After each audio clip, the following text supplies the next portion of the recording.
Today's big idea is The Emperor's New Clothes, retold by Marcus Sedgwick and illustrated by Allison Jay.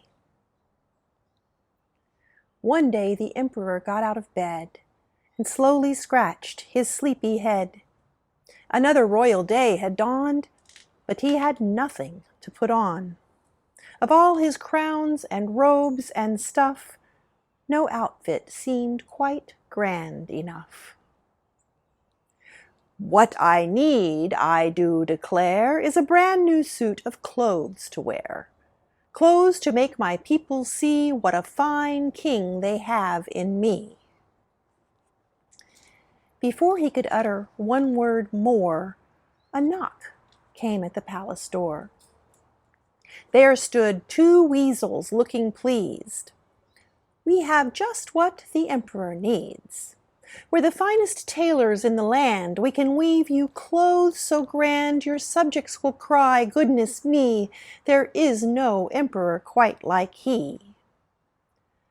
"That's what I want! That's just the thing!" exclaimed the vain, conceited king.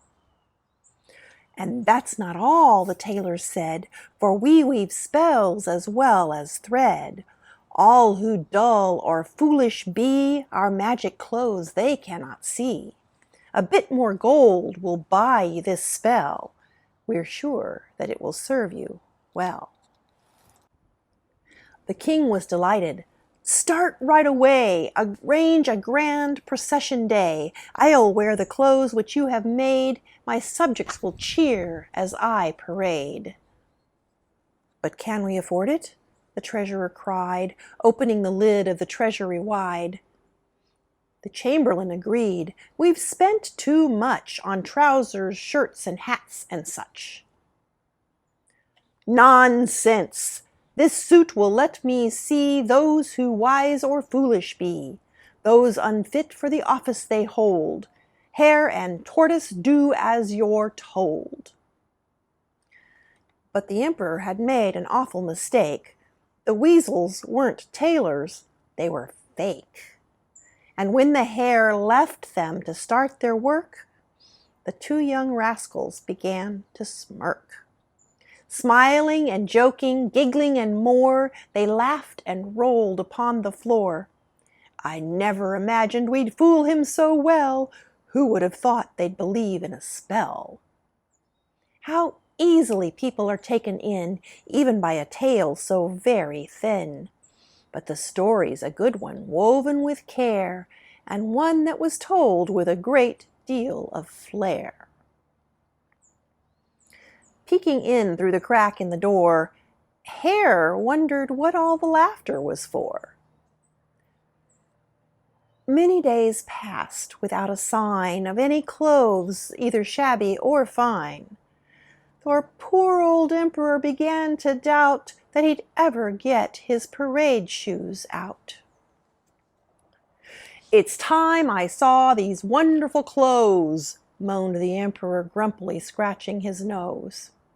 "But suppose when I visit I can't see a thing, then I'd look like a fool, and I am the king.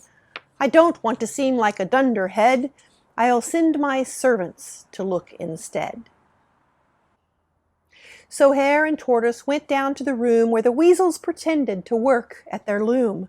They looked for the suit that was waiting below, then they looked at each other and they thought, "Oh no," for they couldn't see anything there at all.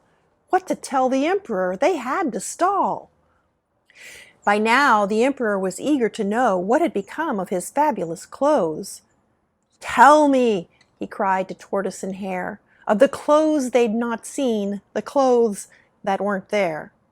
What are they like? Are they sumptuous and rich?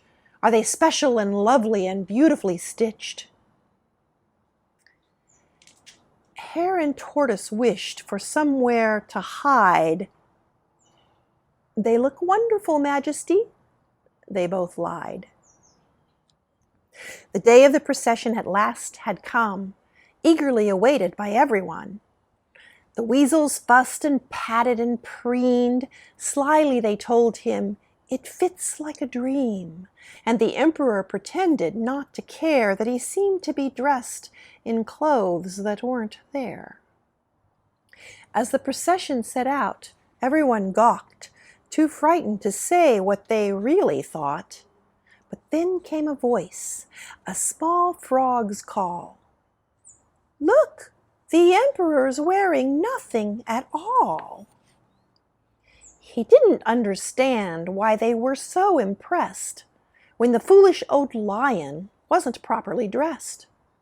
After that, the secret was out, and everyone started to point and shout. Laughter rang out. What a hullabaloo! For the trick was exposed, and the emperor, too.